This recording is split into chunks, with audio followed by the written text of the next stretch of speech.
Hi everybody, welcome to Kishore academy. நம்ம இன்னைக்கு இந்த வீடியோவில் 3ஆம் பருவ தேர்வு அல்லது தொகுத்தறி மதிப்பீடு 2024 6th ஸ்டாண்டர்ட் மேக்ஸ் கொஸ்டினில் உள்ள கோடிட்ட இடங்களை நிரப்புக பார்க்க போகிறோம். Question number 6. டேஸ் என்ற எண்ணிற்கு அந்த எண்ணை தலைகீழாக அமையும். முதல் 1ஆம் நம்பர் எடுத்துக்கிடுவோம். ஸோ 1 தலைகீழ போட்டோம் அப்படின்னா அதே 1 தான் கிடைக்கும். So answer 1. 1 என்ற எண்ணிற்கு அந்த எண்ணை தலைகீழாக அமையும். Question number 7. -5 முதல் +5 வரையிலான இரு எண்களையும் உள்ளடக்கி முழுக்களின் எண்ணிக்கை என்ன அப்படின்னு கேட்டிருக்காங்க. ஸோ எண்கோடு வரைஞ்சிக்கிடுவோம். நடுவில் 0, வலதுபுறமாக ப்ளஸ் வேல்யூ 1 2 3 4 5 6. -1 -2 -3 -4 -5 -6 அப்படியே போய்கிட்டே இருக்கும். நமக்கு என்ன கேட்டிருக்காங்க அப்படின்னா -5 முதல் +5 இரு எண்களையும் உள்ளடக்கி அப்படின்னா -5ஐயும் சேர்க்கணும், +5ஐயும் சேர்க்கணும். ஸோ எண்ணுவோமா?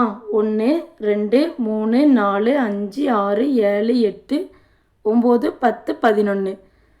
So answer 11. -5லேருந்து +5 வரைக்கும் 11 முழுக்கள் இருக்குது. ஸோ முழுக்களோட எண்ணிக்கை என்ன? 11. Question number 8. சதுரத்தின் சுற்றளவு டேஸ் அலகு. சதுரத்தின் சுற்றளவு ஃபார்முலா என்ன? 4s. Question number 9. க்யூவின் எதிரொலிப்பு பிம்பம். க்யூவை எப்படி எழுதுவோம்? இப்படி எழுதுவோம். அதோடைய எதிரொலிப்பு பிம்பம் எப்படி எழுதுவோம்? பின்னு எழுதலாமா?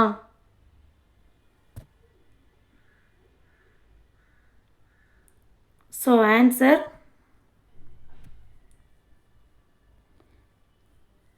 எதிரொலிப்பு பிம்பம் வந்து க்யூக்கு B. So answer B. Question number 10. சமபக்க முக்கோணத்தின் சமச்சீர் கோடுகளின் எண்ணிக்கை. சமச்சீர் கோடு அப்படின்னா என்ன? முதல்ல ஒரு சமபக்க முக்கோணம் வரைஞ்சிக்கிடுவோம். ஒரு படத்தை இரு சமபாகங்களாக பிரிக்கிறது தான் சமச்சீர் கோடு. ஸோ இரு சமபாகம். ஸோ இதை 2ஆக பிரிக்கலாமா? இந்த பக்கமும் சேமாக இருக்குமா? அப்புறம் எப்படி பிரிக்கலாம்? இந்த மாதிரி பிரிக்கலாம், அப்புறம் இந்த மாதிரி பிரிக்கலாம். ஸோ சமச்சீர் கோடுகளோட எண்ணிக்கை எத்தனை இருக்குது? 1 2 3. So answer 3. தேங்க்யூ.